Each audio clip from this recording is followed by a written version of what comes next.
You know, when we think of ancient heroes, our minds usually jump to warriors fighting for personal glory. But what if a hero's whole purpose wasn't about winning fame for himself, but about building a future for everybody else? Well, today we're diving into the story of Aeneas, who is the prototype for a completely new kind of hero, one forged not by ambition, but by duty.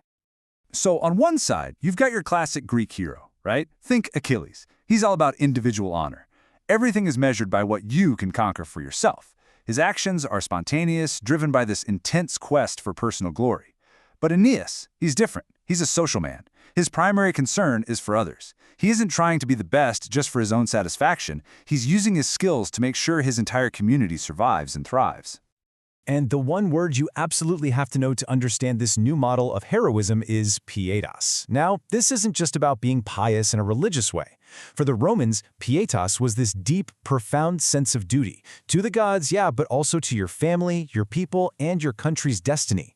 It's really important to remember, Virgil was writing this for Emperor Augustus, who was trying to bring back these exact values after a century of bloody civil war. So Aeneas's pietas isn't just some character trait, it's a political ideal. It's the engine that's going to drive him through every single trial he faces.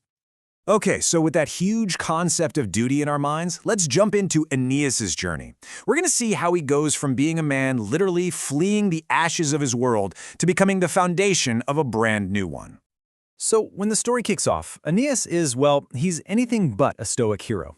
He's caught in this violent storm, watching his ships and his friends get scattered. He's terrified and completely despairing.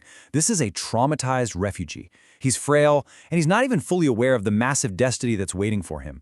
He's just profoundly human. And this deep sense of isolation is so key to understanding him. I mean, unlike the Hallmark heroes who are surrounded by this band of loyal, strong comrades, Aeneas is fundamentally alone.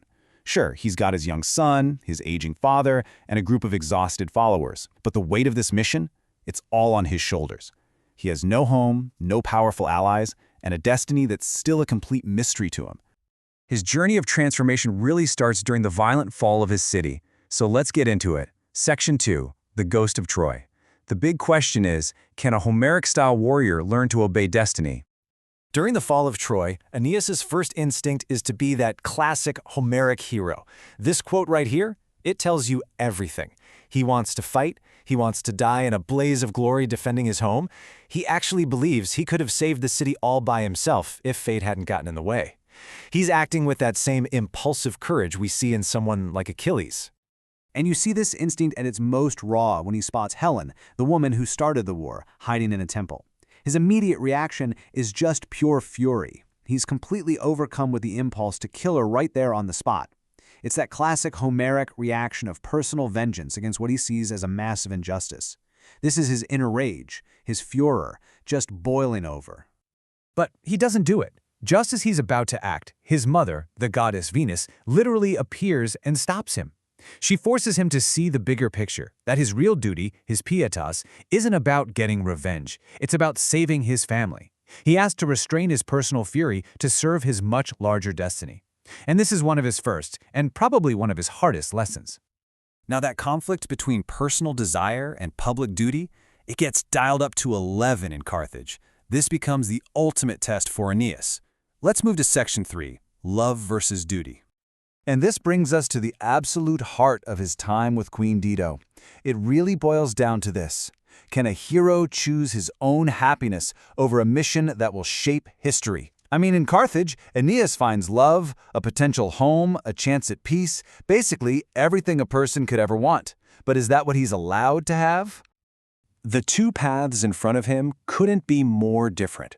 Life with Dido offers him love, a home, and peace. That's immediate personal fulfillment.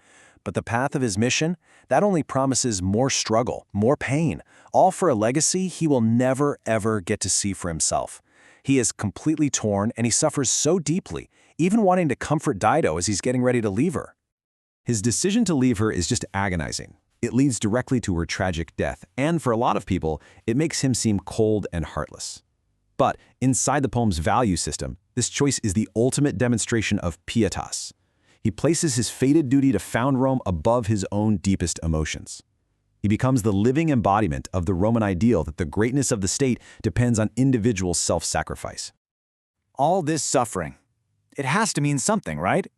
Aeneas finally finds out what that purpose is by journeying into the underworld itself. Welcome to Section 4, Vision of the Future. This is where a man of destiny is forged. You can literally map his psychological journey up to this point. He starts out as a despairing refugee, then he becomes the torn lover. He enters the underworld as this regretful man, totally haunted by what happened with Dido. But something happens down there that changes him forever, and he comes out the other side as the man of destiny. And here it is. This is the light bulb moment. In the underworld, the ghost of his father, Anchises, shows him a vision. It's like a parade of the souls of future Roman heroes, the great leaders, the statesmen, all the people who will one day exist because of what he's going through right now. For the very first time, Aeneas sees the purpose behind all his pain. He finally gets it. He understands exactly what his destiny requires of him. And this transformation, it has a profound result, which we're going to see in our final section, Section 5, Forging an Empire, Waging War in order to bring peace. The Aeneas who finally arrives in Italy is a completely changed man. He's not uncertain anymore. He's not hesitant. He's finally become that statesman figure from the poem's very first simile, someone who can calm the destructive forces of fury and chaos. He fights now, not for his own glory, but to build the foundation for that incredible future he was shown in the underworld.